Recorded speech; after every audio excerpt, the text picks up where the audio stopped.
Hi, and welcome to The Working Songwriter, the show where today's best songwriters come to talk shop. I'm your host, Joe Pug.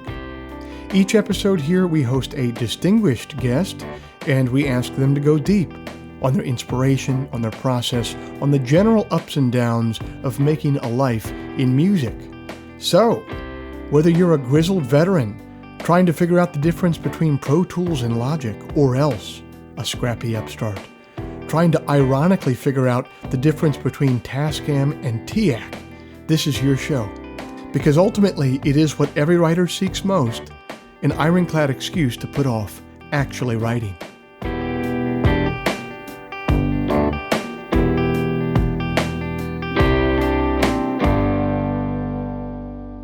Hi everybody, it's the first Friday of November 2020, and I thank you for joining us. This week's show is brought to you by Bandzoogle. Built by musicians and for musicians, Bandzoogle is an all-in-one platform to build a beautiful website for your music.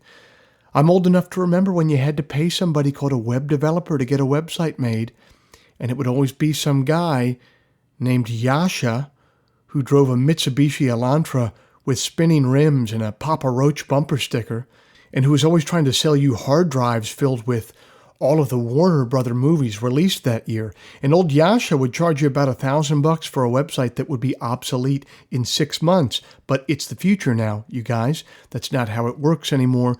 We can have nice things now. One of those nice things is Bandzoogle. Bandzoogle powers the websites of tens of thousands of musicians from around the world, from weekend warriors to Grammy winners. All the features you need for a professionally built website are already built in. Hosting and a custom domain name, dozens of fully customizable design templates, tools to sell your merch, commission-free, social media integration, mailing list tools, the ability to do commission-free fan subscriptions. It's a wonderful service. Listeners to the Working Songwriter podcast can go to bandzoogle.com to try it for free for 30 days and then use the promo code TWS, the initials of our show, to get 15% off the first year of any subscription. If you'd like to hear some of my music live in the coming months, every Sunday night I'm over on YouTube for Sunday Songs at 9 p.m. Eastern. That is a live stream. I'm live every Sunday night. I'll be playing some of my tunes and then, of course, taking questions and requests from people in the live chat. It's become really fun, really interactive. I interact with everybody in the live chat. Viewers interact with one another. I'd like to say that we're building something of a little community over there on Sunday nights, including many people who are listeners to this podcast. So come on over and be a part of it. Head to YouTube, type in Joe Pug, subscribe to my channel, and I'll see you over there on Sunday night at 9 p.m. Eastern. Finally, if you enjoy this podcast, if you'd like to help it remain a viable endeavor for me, here's a couple things that you could do to help. Firstly, you could become a supporter of the show over at Patreon. Patreon is a platform that allows you to directly support creative endeavors that you find meaningful. You just head to their site, Patreon, and you search for The Working Songwriter or search for my name, and then you sign up to kick in a few bucks every month for the show. Think of it as a voluntary subscription, a subscription that you don't have to pay, but that you choose to pay because you dig the show. If just 1% of our listenership would kick in about the price of a cup of coffee every month, it would make an immense difference. So thanks to everybody who's already done that. And if you're not in a place where you can do that financially, I totally understand. There's a couple ways that you could help out for free, though. You could leave us a review in the iTunes store, which helps out a lot, or you could simply tell a friend about the show who you think might dig it. Spread the word. The simple math on those last two things is that they will help me much more than they will be a pain in the ass for you. I'll end all the harassment there. I've been meaning to have Aaron on the show here for a while, and then last week I heard a most excellent single from his new album and thought to myself, now is the perfect time to host him. So I really hope you enjoy our conversation.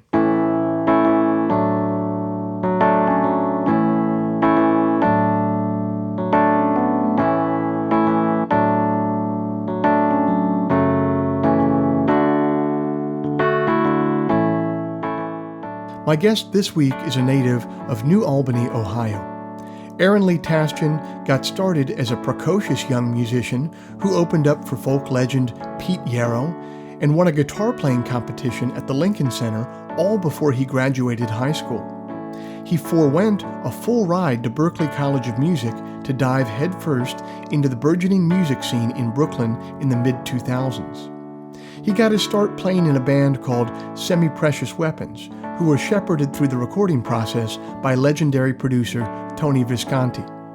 He then further learned the ropes as a guitarist for Drivin and Cryin, Alberta Cross, the New York Dolls, and many others.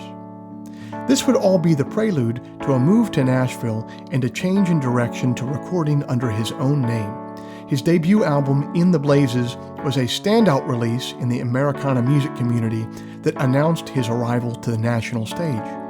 He's recorded for Razor and Tie, New West, and Third Man Records.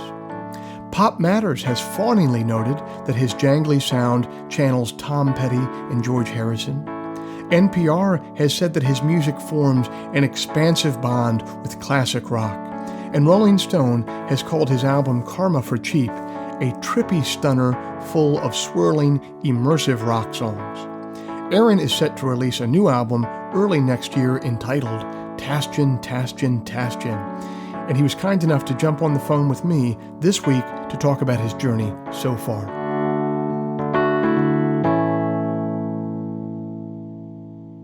Aaron Lee Tasjan, thanks so much for being a part of the Working Songwriter podcast.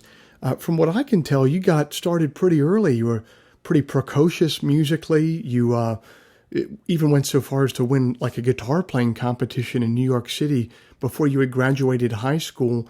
How did you fall into music, and how did it become such a big part of your life so early on?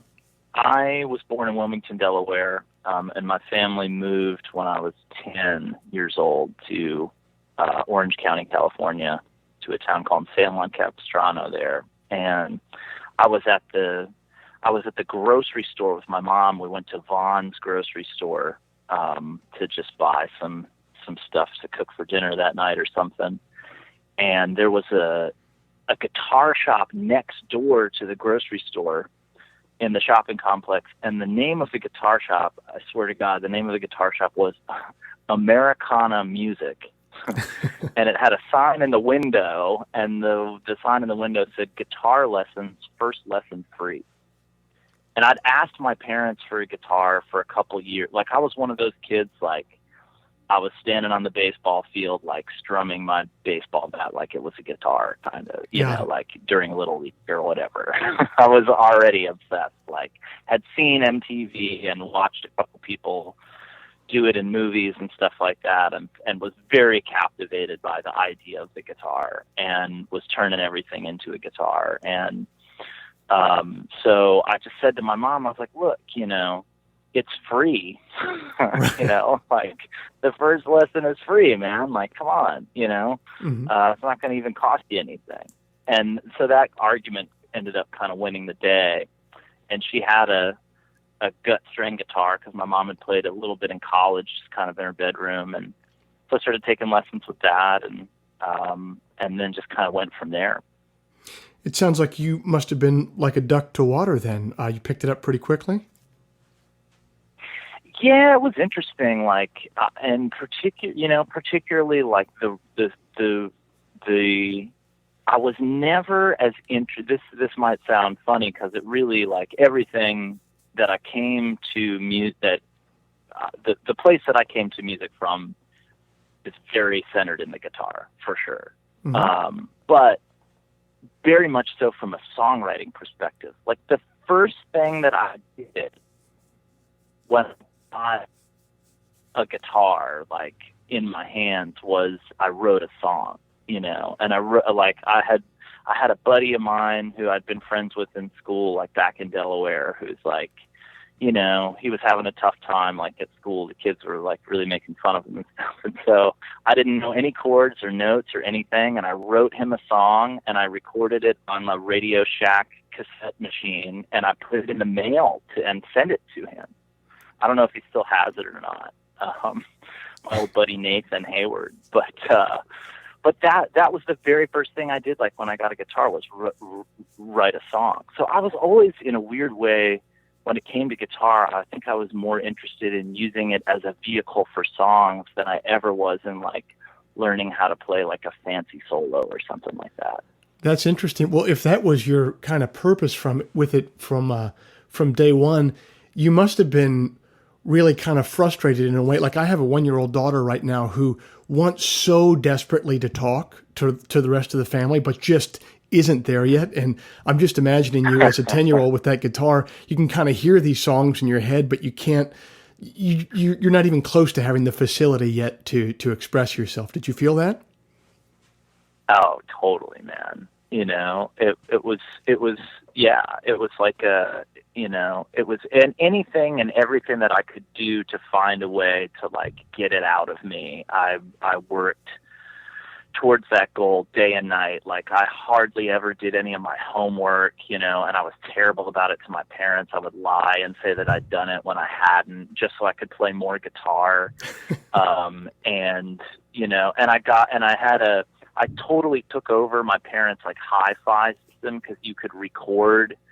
You could plug a microphone into the cassette deck that they had there. This was before I knew there were things like 4-tracks and stuff like that you could get and record on at home. So I was just like, I turned their living room into, my demo studio, and I was recording, my version of 1979 by Smashing Pumpkins on their home stereo equipment, and trying to figure out how I could write something that sounded cool the way that song sounded cool to me.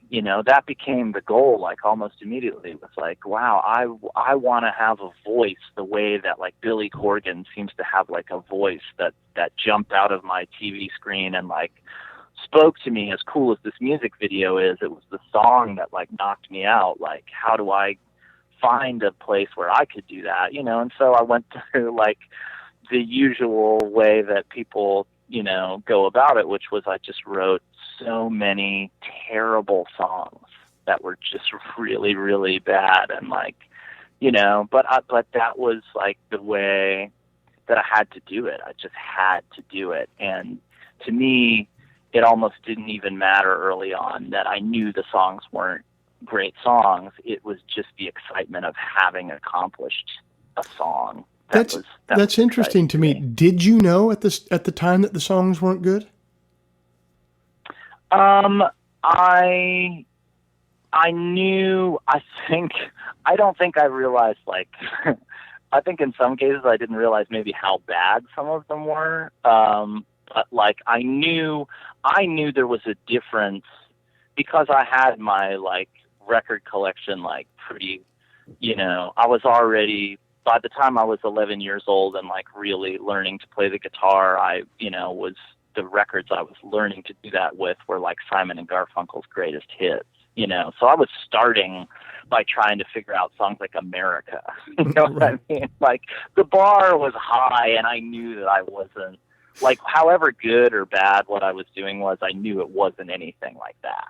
Gotcha. So you could listen to your kind of hi-fi recordings next to Simon and Garfunkel and say to yourself, one of these things is not like the other, basically. Yes, definitely. Seemed very obvious to me. Was there a point early on, and not that you just, got it and were able to run and everything that you did after this was, pure gold, but was there a point early on, do you remember a point when you wrote something and you thought to yourself like, hey, all right, or did you write something and played it for someone else and they kind of had a reaction that was more than you were expecting? Were you able to hit the nail on the head early on, I guess is what I'm asking. Yeah, I would say it was more than of the second one, like I was a pretty privileged kid, like definitely raised in a very safe, like suburban, cul-de-sac cocoon, Mm-hmm. like I was shielded from a lot of the world, and music, like in songs and stuff like that, it was almost like, I felt like I was like learning about what, kind of the rest of like what else was out there. And so like in writing these things, like it became a way to sort of like experiment with, stuff that I didn't necessarily like, know anything about or like feel like personally. It was almost like writing a song as like a character sometimes or something like that, and sometimes that sort of, you know, what's the word I'm looking for? Sorry, that sort of like experiment, if you will, like proved to be really successful. And I had this affinity for this kind of music that I didn't really understand like how to relate to. I just knew that I really liked it. What happened was basically this guy who was a lot older than I was heard some songs that I was working on and gave me this John Prine tape, Prine, Mm-hmm. and I'd never heard of that before, and I didn't have any like context for it, really. So, because I hadn't heard like Todd Snyder yet or anything like that, so like I didn't know how to bridge the gap between like that world and like my generation or whatever. But like sometimes like, those kind of things like, at least for me, like not being able to relate to it, like I was able to like start like writing these songs kind of like in these characters, and I found, kind of my voice like in folk, rooted in like sort of folk songwriting that way. So it wasn't necessarily like one song really, but it was like this ability to like, the best way I can think of to describe it is I heard Jack White get interviewed about like, how he thought it was, he always, appreciated anybody that would wear a hat, because he thought like this person's capable of like stepping outside of themselves, and like putting on something else and becoming something else. And like hearing like John Prine and stuff like that, and like having no context for it, but then like sort of and not really relating to it as like a suburban kid or whatever, like directly, but then like, being able to sort of like channel some of that early on, like in some of the songs that I was trying to write, like helped me, I think, to like understand that songwriting was a bigger thing than just about whatever had happened to me, in my life so far. So in your life thus far, you were there at home with your folks and you're getting ready to move on to the next phase of your life. You actually forewent college, and maybe even if my details are correct here, you forewent even like a scholarship to Berkeley and to go straight to New York City to just play. Is that correct? And if it is, what was the thinking behind that decision? Yeah, I think, I had, the scholarship was for jazz guitar performance.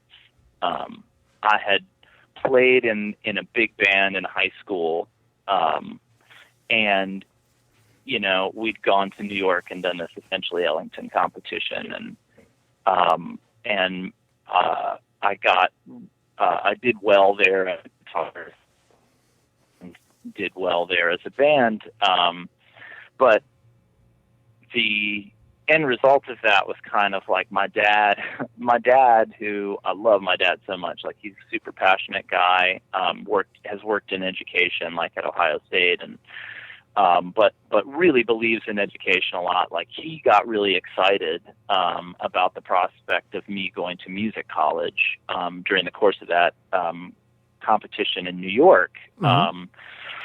And so I applied to Berkeley, and I did an audition there, and ended up getting a scholarship. But the songwriting bug had just hit me so hard, and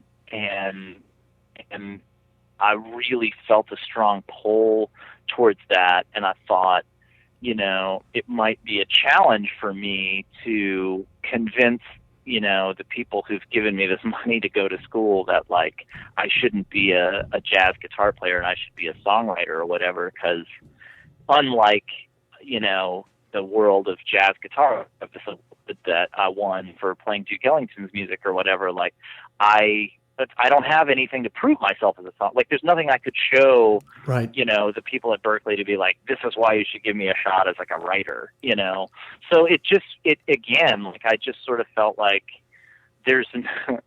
I blindly went towards songwriting because it just was something that I felt really passionate about, honestly. And moving to New York, I knew that it was going to kick my butt and fully expected to like have my done to me on a platter, and it did. That's what the experience was like, especially in the first few years of living there. But I'm really glad that I went, and I didn't make what seemed like an obvious choice at the time in going to Berklee, simply because like I just felt in my heart like songwriting was something that I was more interested in. It must have been tough, though. A kid, 18 years old, you're still kind of a kid, and it sounds like you admire your dad. You're close to him in some ways, and he wanted this for you. It must have been that was pretty gutsy of you to make a decision that was counter to what he wanted for you. Yeah, well, I did go to Berklee. I tried it. Like that was kind of our deal. He said, will you, at least try? And I went for 6 months, and I basically failed out. Like the report card came home, and my dad was really upset about it because I just wasn't going to class. Yeah. And the reason why I wasn't going to class, we had a class called ear training. And we were sitting in there one day, and the guy who was the professor said, today we're going to talk about the blues, and then he put on an Eric Clapton song, and I had, nothing against Clapton, like personally or whatever, but I just thought like, man, this is not the right place for me. And so I had that, like, I think growing up in a home where like I wasn't always necessarily sure if I was in the right place or not, because my dad and I didn't always see eye to eye, like I became really sensitive to that. Mm-hmm. So when I found myself like in school feeling like, okay, I'm not quite sure like if I fit in here, and I'm not sure if I need to chase something down that doesn't feel authentically like myself, it kind of became, as hard as it was to like put a strain on my relationship with my dad, like it became a thing that like I was like, okay, I know my dad loves me, and like I know ultimately like we'll get over this and be fine. Like it's just going to be tough for a little while, but I need to do this for myself because like I feel like called, kind of, in a way. So you felt called, but you said also that New York kind of kicked your butt. Explain to me your first couple of years there on the ground in New York City. You arrived there, and what happens? What did you start doing? How did you try to start playing music in such a big, scary city? Yeah, the first thing that I did was just like started calling around and like trying to get some gigs. I was just clueless. Yeah. And I think I ended up responding to a Craigslist ad to play a show at this night that was being put on by a quote unquote production company, which like I'm sure you've like experienced this kind of stuff before, but it's like it ends up being this kind of like pay to play kind of thing where like you get there and they're like, yeah, we really want you to like play this set. Listen, here's all these tickets. Like if you can just get rid of like, all these tickets and then bring us the money, like you can play, we'll make sure you even go on like in the perfect spot in the set or whatever, kind of thing. I remember those things. Yeah. I was in Chicago, but it was the same deal. And maybe it was even a thing if you didn't sell the tickets that you had to give them money for the tickets that you didn't sell. Oh yes. Yeah, dude. It was truly some like music business, like mafia, like, not fun, and super weird and kind of crooked, for sure. So, I did that and I don't know, like it was just luck or what.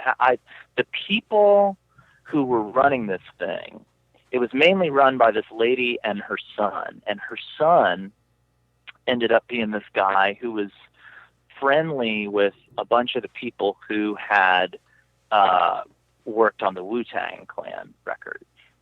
So he had like actual like music business connections, and he just liked me because I was like this skinny little like white dude who was just super affable and was like just up for whatever, and was so ready to be taken advantage of in every way possible. And so I ended up getting hooked up with this producer through him named Buck Wild, who ran a studio called Corrupt Money Records. And it was his studio was in the Bronx. It was the very last stop on the 6 train. And I would go there, and he was doing like, he was taking like soul records and then like sampling them and creating beats with them. So if he needed some actual guitar or bass, I would do that. And so I, played on tons. I don't even know. I don't think I was ever credited with anything. I mean, it was all cash under the table, the way I was paid and stuff like that, But I played on, stuff that like I later recognized, it's like, oh wow, that's like a DJ Clue thing that like Buck produced or that I played on, or like Fat Joe or Nas, or like any of those kind of people who were big at that time. Like he was doing a lot of work for those artists. So, it was kind of wacky. Like I was sort of like finding these weird ways like that to make a living playing music, and then sort of like writing songs, just all the time, no outlet for them. I didn't have any gigs to play as Aaron Lee Tasjan. No one wanted to hear like my songs or anything like that. I just wrote them, thinking, I don't know what I was thinking, like maybe someday someone will hear these, or someday, I'll write one that like, I know, like I just have to find a way to perform this or whatever. But the goal was just to write and make a living playing music. And so that's what, like the first few years of New York were just like a struggle to maintain that in some capacity. It sounds like you went from there before even forming other bands or eventually moving on to your own thing, that you also worked as a hired gun in touring bands for like the New York Dolls and Drivin and Cryin. How did you get into that type of work, and what did you learn from those gigs? Yeah, I mean, again, like I fell backwards into it, a complete accident. I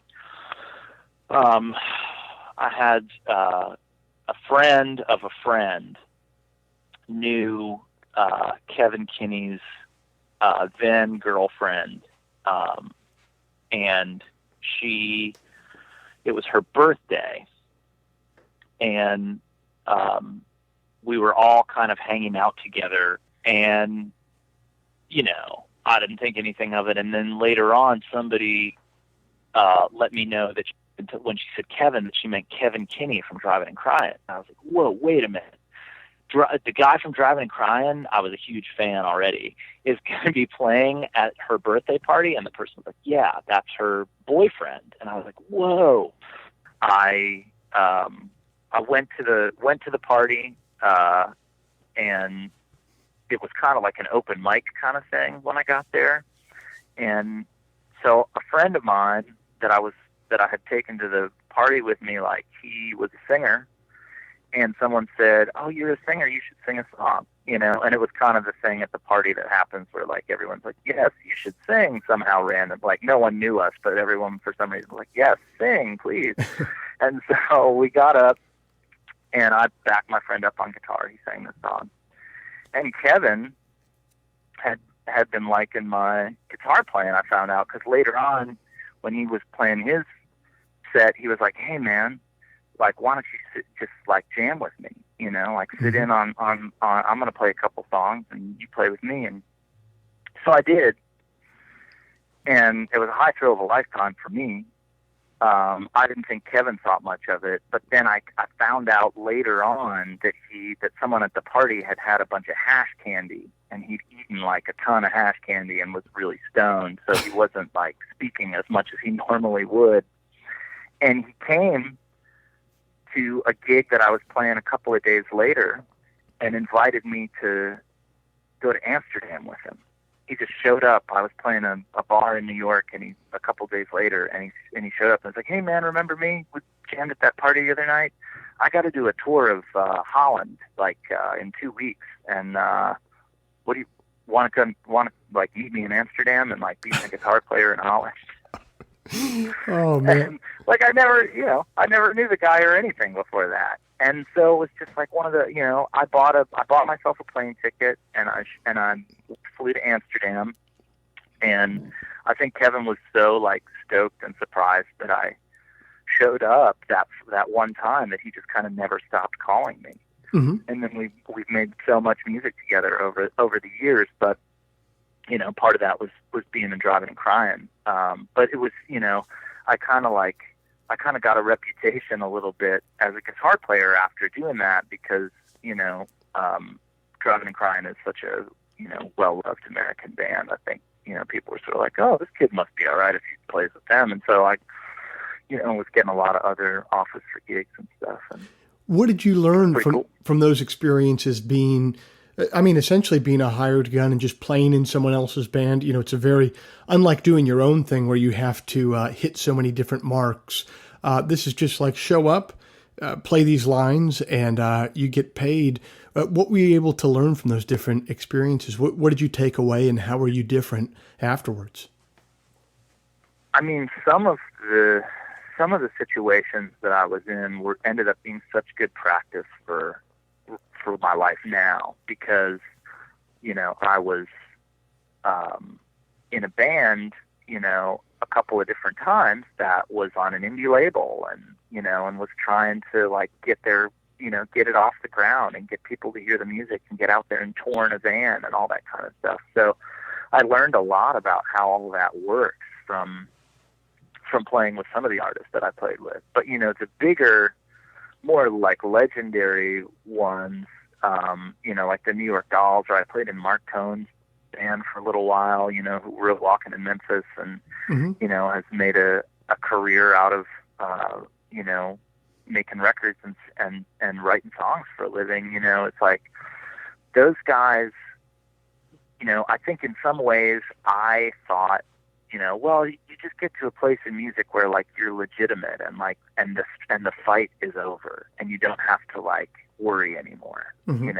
and I basically learned like that never ends, that the people who I really admire and respect that are the best at it, like it's almost like they're just constantly auditioning for the gig, and Yeah. that's how they look at it, and like every single song has to be the best they can do every single show. Like, it's a fight that never ends, kind of. And so like that was really humbling to realize like early on, like, okay, yeah, life in music means a life of, a life in service to, something greater. Definitely. I mean, and it's not only the artists feeling that way about themselves. I think that that's the way that the industry and listeners feel about artists as well. You kind of come in and out of the zeitgeist. If you have a long career, you look at someone like the dearly departed John Prine, who, the end of his career ended up in such a beautiful high note and such a swan song with that Dave Cobb album that was so good.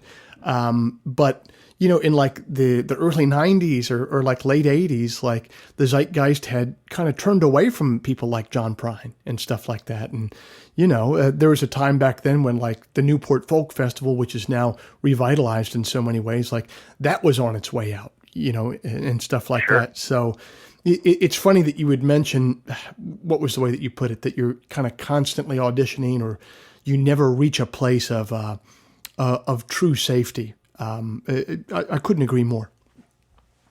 Mm-hmm.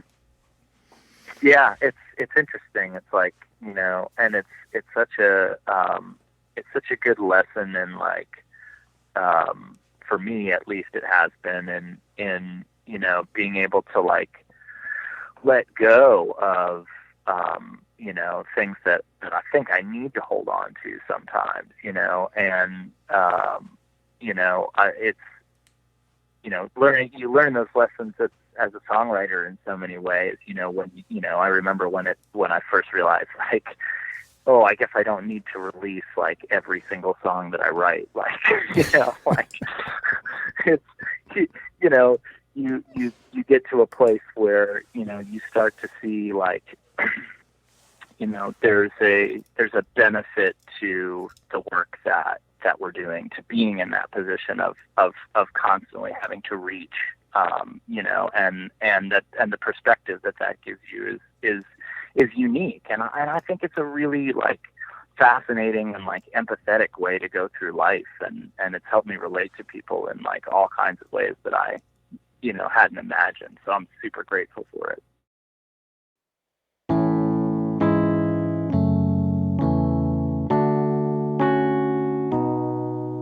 The holidays are swiftly approaching, and you have a problem. The problem is you need to get a gift for somebody that you love, but you are lazy. You're probably going to leave this task until the last possible minute and then end up with some disappointing, meaningless piece of trash. So let me solve your problem for you. In fact, let me help you win your holiday season. For a limited time only, I'm offering handwritten lyrics to any one of my songs in my merchandise store.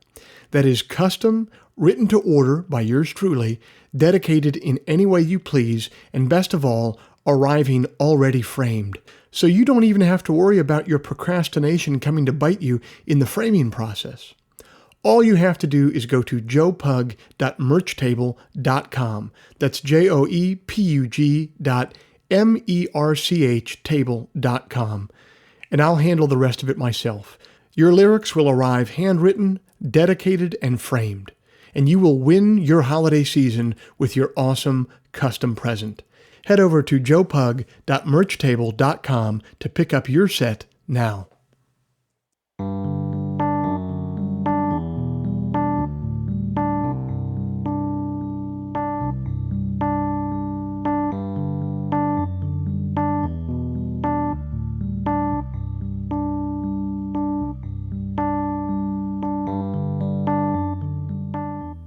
You heard Aaron talk about taking a different path than his father originally wanted for him. And that must have been a difficult thing to do. But it also must have been difficult for his father to stand back and watch his son follow such a crazy dream, because choosing to pursue a career in the arts is pretty damn crazy. There's not a lot of money to go around, and the winners and losers are sometimes chosen by what seems to be a crapshoot. As a parent, you want to be clear-eyed and realistic about your child's path in life, but you also don't want to put a damper completely on their spirit. That delicate balance reminds me of a poem that my good friend B.J. Barham posted this week by the poet Maggie Smith, entitled Good Bones. Life is short, though I keep this from my children. Life is short, and I've shortened mine in 1,000 delicious, ill-advised ways. 1,000 deliciously ill-advised ways I'll keep from my children. The world is at least 50% terrible, and that's a conservative estimate, though I keep this from my children. For every bird, there's a stone thrown at a bird. For every loved child, a child broken, bagged, sunk in a lake. Life is short, and the world is at least half terrible, and for every kind stranger, there is one who would break you, though I keep this from my children. I'm trying to sell them the world. Any decent realtor, walking you through a real shithole, chirps on about good bones. This place could be beautiful, right? You could make this place beautiful.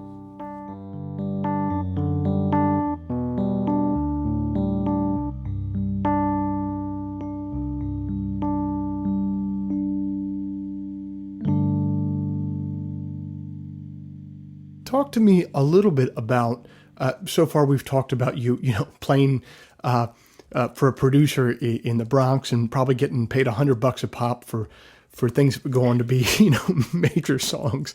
That guy must have killed him when you moved on, because that was a good deal for him. And also, we've talked about you playing in other people's bands. Talk to me, even before you started writing under your own moniker in Nashville, talk to me about these other bands that you had formed in New York, Semi-Precious Weapons and Madison Square Gardeners. What were these early kind of formative projects like, where you were playing your own material?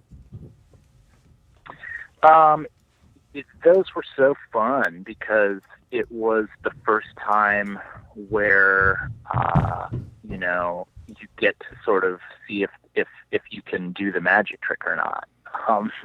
Like I'd practiced so much at home, and Semi-Precious Weapons was such an interesting band to be a part of, because our singer, Justin, had been such a popular solo artist that when we formed our band, there was sort of already an audience that existed for it. So, we had people who were excited to hear our very first original offerings that, that Justin and I were kind of the two main writers in that band early on. And so, it was really exciting for me. I hadn't had that experience of having an audience that was really invested in, original music that I was creating before. So that was just like really, remarkable and also like super humbling, because, it was my first taste of like the music industry as well. So, we would, put on these shows, and people from record labels and that would come and critique the songs that we'd written in ways that like I didn't even understand sometimes at that point. Really? Wow. So that was also frustrating, and interesting and like revealing, in a lot of ways. I remember, Semi-Precious Weapons, we sold out CBGBs, it was like 2007 or something like that. And this guy, Tony Ferguson, came to see us from Interscope Records, and we thought that was like a huge deal. And he really liked our band and tried really hard to get us a deal there. And ultimately, like, we heard, that the word came down from Jimmy Iovine that Men in Makeup didn't sell records anymore. So we weren't going to get an offer from them, I can hear his voice saying that, can't you?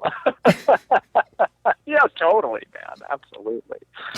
So it was like, it was like a lot of, I grew up really fast, because I was also, when I joined, when I formed Semi-Precious Weapons, with Justin and Dan and Cole, I was 20 years old. I wasn't even of drinking age yet, Wow. So, and I was the youngest guy in that band, by a good couple of years as well. So I wasn't, I didn't have the level of maturity that some of those guys had either.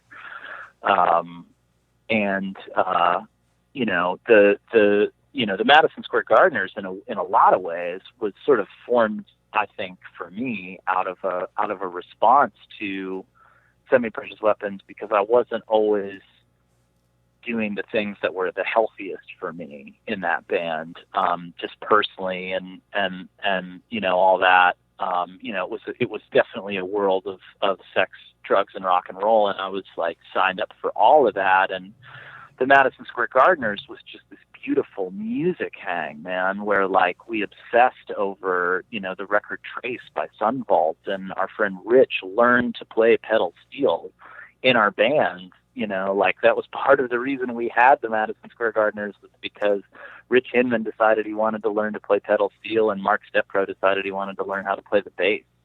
So we formed a band where those guys could practice doing that, and the way we started out was by playing our favorite songs by, off of Hollywood Town Hall by the Jayhawks or whatever, and then I felt, so inspired by just the positivity and love in that hang that I ended up writing a bunch of songs for that band as well. And we sort of became an original band, because it was just so fun to make music with those people. So that, it was kind of like two those bands did overlap for a little while, though I ultimately chose to step away from Semi-Precious Weapons.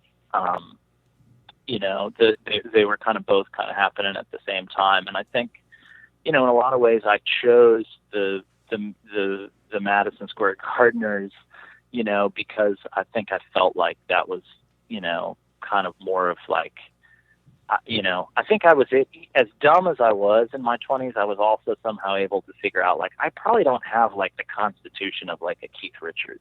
Like, I don't think I can keep this up and get away with it. You know what I mean? Like, I should probably, like, relax a little bit. Oh, man. I think a lot of us look back at our 20s like that, and you just kind of look back and you were like, I was so freaking stupid. Not that I'm that smart now, but I was so freaking stupid. And I was just like walking into walls over and over again. And somehow I managed to walk out and not kill myself in the process. And it's just, it's amazing to me. I can already tell when my kids are of that age, I'm just going to be biting my nails the entire time. Because I was like, I feel like, was it Bugs Bunny? One of those cartoons where they'd be sleepwalking and then sleepwalking out their window and they'd be on the construction site going from beam to beam on the cranes. Like, that's what my 20s were like. And it sounds pretty similar to yours. Definitely.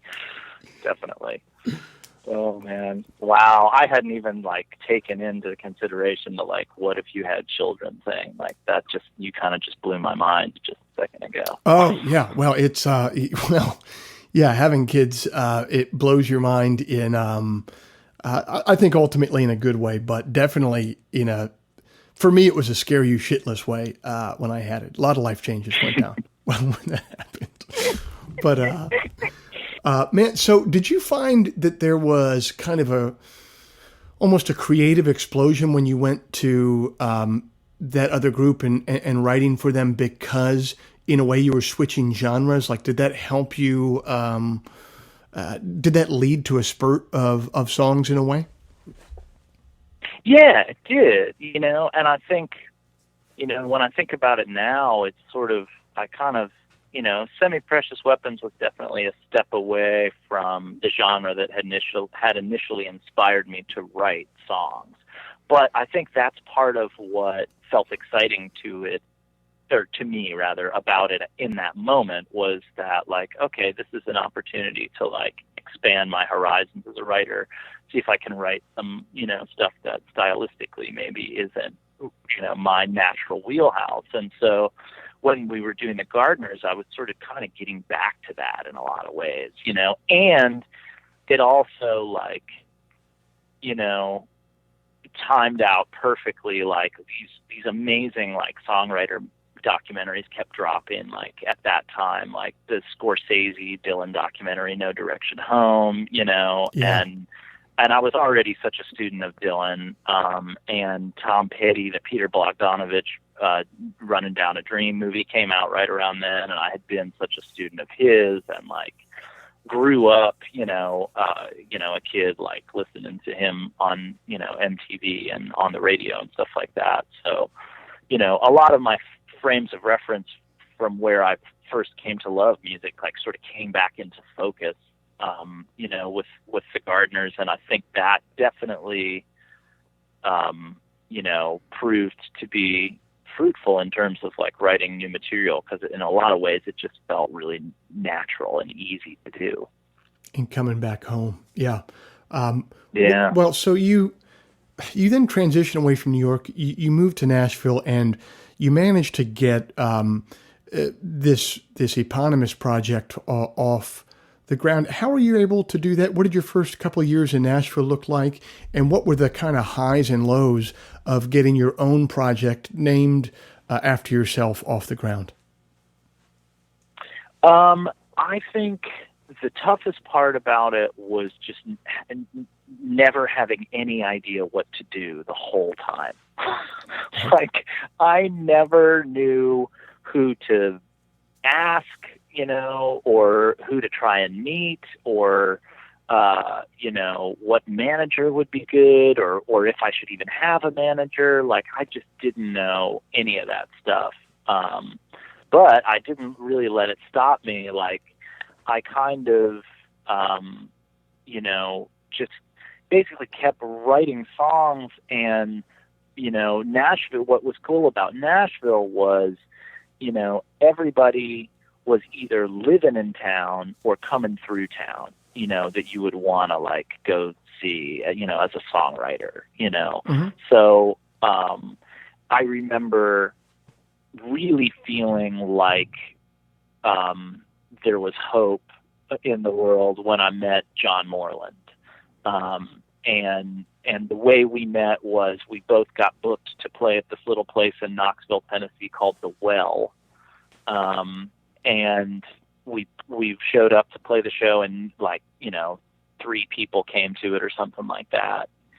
And I just was so blown away by his songwriting, and the conversation that we had was just so down to earth, and it was all about the kind of no one talked about like publishing deals or anything like that. You know what I mean? It was like everything was about like, hey man, like, have you ever heard of this kind of amp or just dumb stuff that I was really into, geeked out and nerdy about, and songwriting, and we both really admired you, and we both really admired Hayes Carl, and we both really admired, Steve Earle and Justin and all these people who were popping up at the time, whose records we've been, listening to for the last few years. So it felt for the first time like I had been seen by someone else who recognized like the greatness of all those other things, like, because I had friends in New York who, I could relate to about some of that music, but it wasn't quite the same as like having a person who was also, setting some of those same goals for themselves as to try and be a good songwriter, but who was clearly also doing it, like already doing it and nailing it. And, right. And so like that was, connecting with John, and then he and I toured together a bunch over the next few years. Like his friendship in a lot of ways, honestly, really helped me. And actually, this is funny, but like John is also the whole reason I have a record deal, because he and I were playing a show together at the 5 Spot in Nashville, and, every label in town came to see John. Right. And happened to be there to catch my set, and Kim Bowie, God bless her, was like, hey, like John's great, but like I also like we should talk to Aaron too, and Mm-hmm. and was able to help get me an opportunity to put some records out with New West, so I feel like I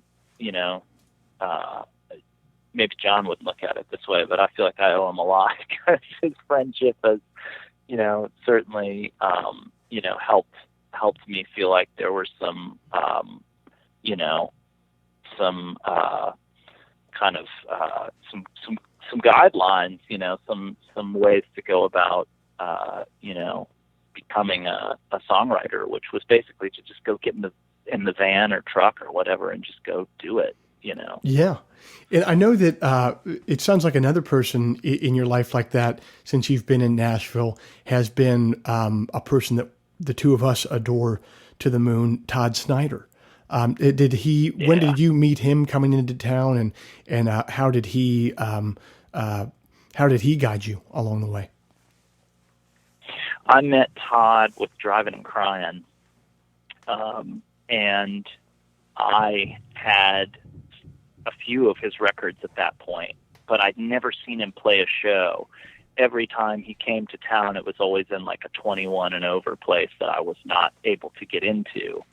And so it was like my first Todd Snyder show that I ever saw was in like 2005. And it changed my life. I mean, yeah. It's literally watching that dude sing and perform like that. I was like, and just by himself, yep. It was life changing. That's the only way I can think of to describe it, because it did like affect the path that I was on at that time. I thought, man, maybe it doesn't matter if like I don't have like a rockin' band, if I could figure out how to present these songs in a way that, you know, all of the, you know, the wealth of emotion that a band can put into something, but like channeled through one person, you know, in one performance of one song, like, you know, that maybe that could work too. And you know, the thing about Todd is he makes it look so easy. He does. He makes it look like he's just having fun, man. The dude is a master of his craft, though, in every single way. You want like, to talk about someone nothing accidental. You want to talk about someone who can do, you called it earlier, the magic trick, and that's it. Todd can walk into a room of people who are ostensibly strangers from one another, and through some force of alchemy, just completely transform everyone's mood, the way that everyone looks at their life in a way. I mean, if listeners here have not been to a Todd Snyder show, it's kind of hard to describe because a lot of it is comedy, a lot of it, but some of it is serious. It changes night to night. It's very difficult to describe, but if you go to a show and see it, the feeling is undeniable. Yes, absolutely. And I think, like, you know, that's some of the things sometimes, like, as you mentioned, like, it's different every night. And so, you know, I imagine, you know, as an artist, like that must be, you know, not always the easiest thing for Todd because he's so good. You might see him one night and be like, man, that show is perfect. Like if he just recreates that show, like, or something close to it, like I'll be 100% satisfied. And then you go and, you know, and it happens to be Halloween and he's you know, at Green Hall and decides that he wants to be Jerry Jeff Walker for that show and literally does the Jerry Jeff Walker live at Green Hall concert for his concert that night, you know, and it's unbelievably, like, you know, perfect and all that, but like maybe for the person who just really wanted to hear, you know, Beer Run or whatever, like they might be bummed out about that, you know? So like he's a true artist, like in the truest sense of the word. Like he really, you know, but I can also like safely say, like, I have never been disappointed in a Todd Snyder show in my entire life. Even ones that I've seen him walk off stage, I've sort of been like, that was probably the coolest way that I could think of to do that. I know, man. I know. No, I've seen him. I don't know if I've told this story in the podcast before, but I saw him at some random festival in Colorado. And I think he was with the Hardworking Americans at the time because he had a band. And he was tripped out on something, and in the middle of the concert, he just started taking different accoutrements from the band, you know, like picks and slides and drumsticks, and he just started taking them and giving them out to the audience. It was bizarre. And I would say like 25% of the audience, of which I was a part of, just thought it was the most amazing thing that I'd ever seen. And 75% of the audience were just like, what the hell is this? We just wanted to hear some good folk songs, man. Wow, dude. Oh, I love that, man. I love that. He's like one of those like stand-up comedians like Larry David. Like he can just insult the audience, you know, if he wants to, and like it'll still somehow be like a brilliant expression of art. No, it really will. I think the reason that he's able to do that, though, is because he has such a deep and abiding and obvious respect for his audience that people can really feel that. And whereas, and the flip side of that is performers who pay lip service to respecting an audience, but then constantly make decisions that don't respect them, constantly. Well, you can just feel it dripping off of them that, you know, probably when that person gets back to the bus, they're going to say, to hell with all those yahoos we just played for. You know what I mean? Right. Totally. Yeah, for sure, man. Absolutely. Yeah. I mean, those guys are always my heroes, man. And you know, Kevin Kinney and Todd and like, you know, all those people have that similar thing where it's like there's such a deep-seated respect not only for the audience but for just the position that they're in and like having the gig in the first place, you know. Yes. And it's like it really, and all that comes across, you know. It's one of my favorite things in the world. That's awesome. Talk to me a little bit about, you mentioned early on in our conversation here that, you know, when you first got your guitar, you weren't going to learn Smells Like Teen Spirit. You were trying to write something your own. And you were talking about how the guitar has often been your way into songs. Is the guitar still your main way into songs, or has your writing process changed a bit over the years? Yeah, it's definitely expanded for sure. You know, the guitar is still a part of it, but it's expanded definitely to include like a fair amount of piano. And then also I randomly bought my friend's mandolin. So I've been learning you know, how to get around on that and write and do a bit of writing on that as well.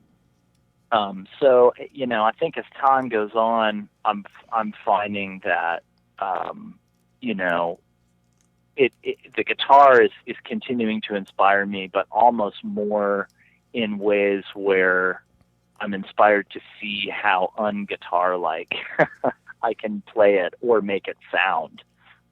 Yes. A lot. I've got a new record that's coming out in February, and there's a lot of guitar on the record, but it all sounds like keyboards when you listen to it. It all sounds like synthesizers and stuff like that, you know, and that's very purposefully done just to sort of see like how else I can, you know, use the guitar as a means to sort of inspire songs, you know, because for me, that's what it's all about. It's just like, you know, that flame, you know, the candle of songwriting, you know, like, you know, there's so many ways that I can use to like light the flame, and all that. And, you know, at this point, like relating to the guitar differently and being able to relate to those other instruments as well is like just helping me feel like I have, you know, new places to go, which as a songwriter, I think is always like a good feeling when you feel like you're onto something you haven't done before. It must be tough, though. I mean, you've played the instrument for a couple decades now. It must be tough to find new ways to express yourself on it. It is, man. You know, I mean, you know, I think I've always been a fan of economy in music. You know, like, you know, Mike Watt, We Jam Econo, like that's me all day long, man. I love like beautiful harmony, but I love even within the context of that, like I love using it economically, I think more than anything. You know, so the guitar, like, you know, I've expanded some ways like within the guitar, you know, for me to like have some other experiences with it. Both in terms of like what I was talking about before with trying to kind of make it sound more like keys and stuff like that. And then also like some alternate tuning stuff. I even have a couple of guitars that I keep fully in like alternate tunings, and a full time. I mean, and another guitar that an acoustic and an electric guitar that I keep tuned a full step down as well. Mm-hmm. And I just like experimenting with like, you know, the role that guitar can play in music, and you know, the kind of breaking out of some of its traditional, you know, sort of places, especially within like the classic rock format, you know. And I feel like I get myself into trouble. Like I you know, people who are like genuine fans of classic rock maybe get mad at me sometimes because they feel like I'm maybe messing with something that shouldn't be messed with. But I think it's really interesting, you know, within the settings of those kinds of songs to, you know, kind of do things nowadays that might be a little more sonically daring. And the guitar has definitely helped me like voice that, especially on the newer stuff that I've been recording. Do you find yourself in Nashville writing with other people much, or is it still a bit of a solo affair? With friends, yeah, never on purpose. Never on purpose, and always with someone that just happens to, I might just pick up a guitar while we're, talking or something, and somebody goes, "Oh, that's a cool riff," and Mm-hmm. and then a song, and then a song just kind of accidentally happens. So Dex Green, it's a buddy of mine that I do that with here in town, and he wrote the song "If Not Now When" off the Karma for Cheap record with me, and so he and I are just always kind of getting together and doing that kind of stuff. And another dude in town named Patrick Damfier, I do that with from time to time, who's a really great producer, and Dex is a great producer too. These guys just sort of make records for a living. Like, I'm kind of jealous, man. They just never leave their house because they have these amazing studios in their houses, and they just get up and make records all day long. Like that sounds like a good to dream me. Scenario in some ways. Yeah, that sounds good to me. How deep do you get into that recording end of it? Do you make your own demos? Do you make any of the stuff that ends up on the albums themselves? Are you interested in the recording end of it at all? I am, yeah. It was something that I came to early on. I mean, after I got over my parents' hi-fi system, I did get myself a Tascam, cassette tape 4-track, and really, that was the tip of the iceberg, because I advanced from like the 4-track cassette machine to the Roland VS840 digital studio workstation, like, to a Yamaha like 16-track machine, that I had going by the time I was in high school. So I got pretty into it from that angle, and continue to be. And this new music that I've been working on was something that I had a big hand in the production of, and me and my friend Greg Latimer co-produced all of it together. And I record a fair amount at home, just because I like to stay in the process of recording. For me, it's kind of like the process of songwriting. Yeah. If I stay in it, then I don't have to ever worry about like having a like writer's block or whatever, because I'm just sort of always doing it, and always doing it without like putting some sort of weird pressure or like, forcing myself to like try to come up with something for some strange reason. That is that's huge. Yeah, that's right. If you're constantly writing, if you're constantly recording, then when it's time for you to have to deliver something, by definition, you will be able to deliver it because you've been writing. But it's so different than being like, all right, I have this 2-week chunk of time blocked off, and fucking lightning has to strike right there, or I'm out $12,000. You know what I mean? Like Totally, dude. that's Yeah, no right. fun. That's no fun. But it's so much pressure, man. And I've been there, I've made records like that many times. And I, my experience of doing that is, my experience of making records is that it could always be, there are always things that you'll find, about the stuff that can be better, certainly. But, for me, it's easier to like, I don't know. I enjoy my mistakes more when I kind of took my time making them.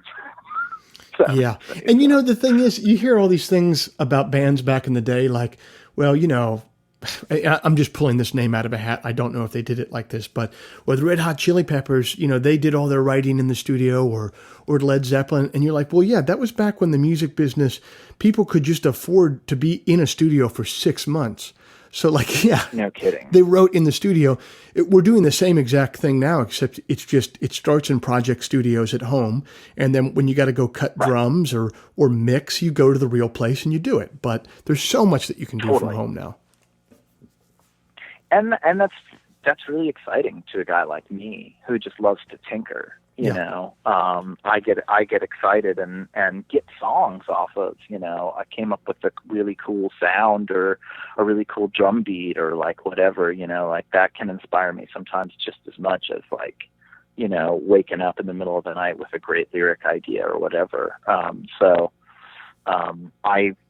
look out for for the creativity, wherever it can possibly come from, and just try not to expect it to ever come from anywhere, specific. Know that the coolest thing that I'm going to hear that day is going to be heard, probably by accident. Totally.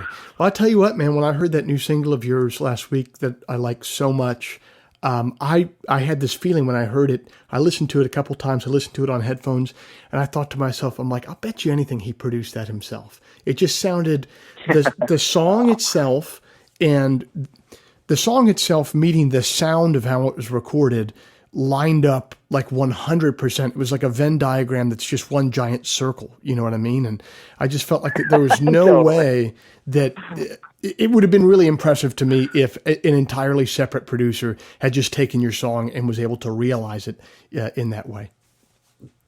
Oh, thanks, man. Yeah, it's, I don't know how you feel about it, but I feel like, the producer thing is a tricky situation no matter what. And I've been like really lucky in that I feel like I've always walked away from the records that I've been involved with that had a producer with something. Yes. Even if I didn't like the record that ended up happening, but it does feel really cool and different to like hear the music back and like know that you had a hand in that part of the like creation of it. It's just, I guess, I don't know. You feel like really connected to it in a lot of ways. 'Cause it's like there's so much of you in it, I guess. I guess that's a good way. Definitely. I hit a point in the last year. I've been really interested for the last 10 years in audio and mixing stuff myself. And I finally hit a point in the last year listening back to mixes where I'm like, all right, no one's going to be hiring me to mix their records anytime soon, for sure. You know what I mean? But as far as my own stuff goes, I really think I got to the point at this point where I know the audio well enough that whatever I don't know about it is totally made up by how well I know my own material and what I think it should sound like. Totally. And so Totally. There is a baseline amount of knowledge. I definitely couldn't have done this at 24 and 25. At 24 and 25, I'd be in the studio and I'd want them to give me, a CD to go home, and they'd be like, well, we have to bounce it first. I didn't know what bouncing was for like 10 years. So there is like a baseline amount of knowledge that you need, but you do pass that threshold at a certain point where you're like, look, man, I don't need to be Chris Lord-Alge to mix a Joe Pug album with 10 audio stems on it. You know what I mean? I think I know Sure. how to dial this stuff in. Absolutely, man. And that's exciting too, because like being able to, know your music like enough to, get that specific with it. Like that's when you can really like, shape it for the first time, like on your own, because it's really hard. One of the things that I think people fail to sort of recognize sometimes, having a conversation with another person about sound is really hard to do. Yeah. Only because the words that we use to describe these things, sort of, it's like social media. Like everyone's entitled to their own definition of like what those words mean, Right. kind of. So, one person's sparkle is, another person's crunchy or whatever. You know what I mean? And, Yep. and it's just like those kind of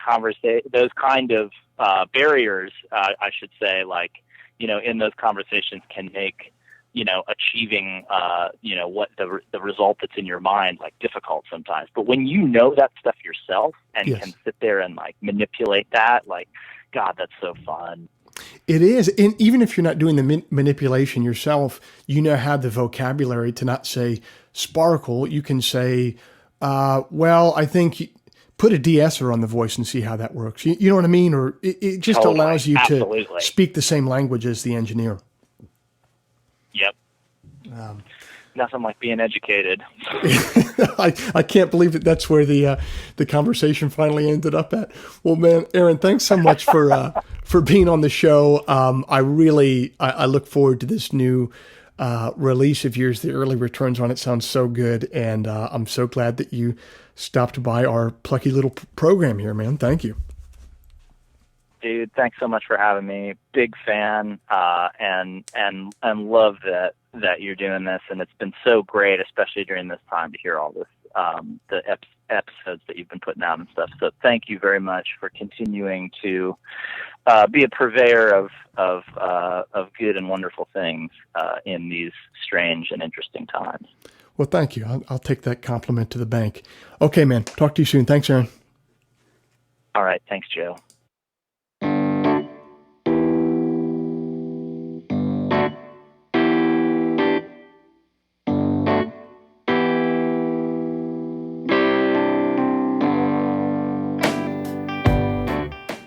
This week's show is brought to you by Bandzoogle. Built by musicians and for musicians, Bandzoogle is an all-in-one platform to build a beautiful website for your music. Use promo code TWS, the initials of our podcast, to get 15% off the first year of any subscription. Aaron Lee Tasjan's forthcoming album is entitled Tasjan, available for pre-order on his website, aaronleetasjan.com. If before we meet again you sit down to write, please remember, an expensive drug habit is not a song, a compelling Instagram account is not a song, and most importantly, reverb is not a song. So let all that take care of itself, and for you, just keep your eye on the song.